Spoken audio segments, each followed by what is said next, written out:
Élu à la présidence du Conseil économique, social et culturel de l'Union africaine en décembre 2024, Louis Cheikh Sissoko incarne une nouvelle génération de dirigeants de la société civile engagés dans la promotion de la démocratie, de la paix et de la participation citoyenne sur le continent africain. À la tête de cet organe consultatif de l'Union africaine, il entend renforcer le rôle des organisations de la société civile dans la mise en œuvre de l'agenda 2063 et la feuille de route de l'Union africaine. Au fil des années, nous avons de plus en plus reconnu l'ampleur et la complexité des différentes formes de violence qui touchent le continent africain.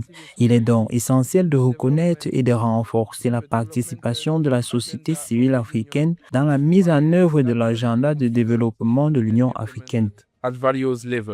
Avant d'accéder à la présidence de l'ECOSOC, Louis Cheikh Sissoko, de nationalité malienne, a accumulé une solide expérience au sein de cette institution. Dans son discours d'investiture, il a rappelé y avoir servi pendant 6 années, dont 2 à la présidence de la Commission des affaires politiques. Cette expérience lui a permis de contribuer aux réflexions sur la gouvernance, les droits des citoyens et la consolidation de la démocratie en Afrique.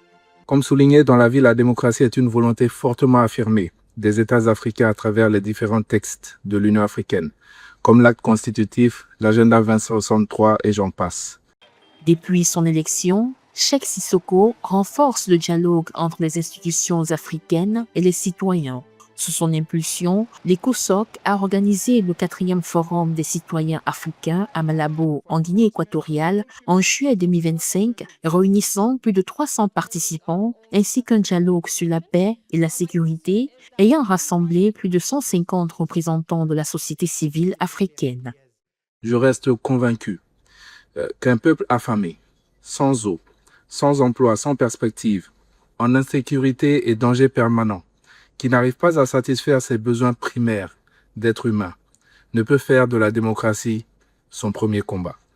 La corrélation étroite entre la paix, la sécurité, la stabilité, la croissance économique, le progrès social et la démocratie, comme mentionné, est une réalité à laquelle j'adhère pleinement. À travers ses prises de position, Louis Cheikh Sissoko s'impose progressivement comme l'une des figures de la diplomatie citoyenne africaine. Son mandat est placé sous le signe du rapprochement entre les institutions continentales et les populations, avec l'ambition de faire de la société civile un acteur incontournable de l'intégration africaine.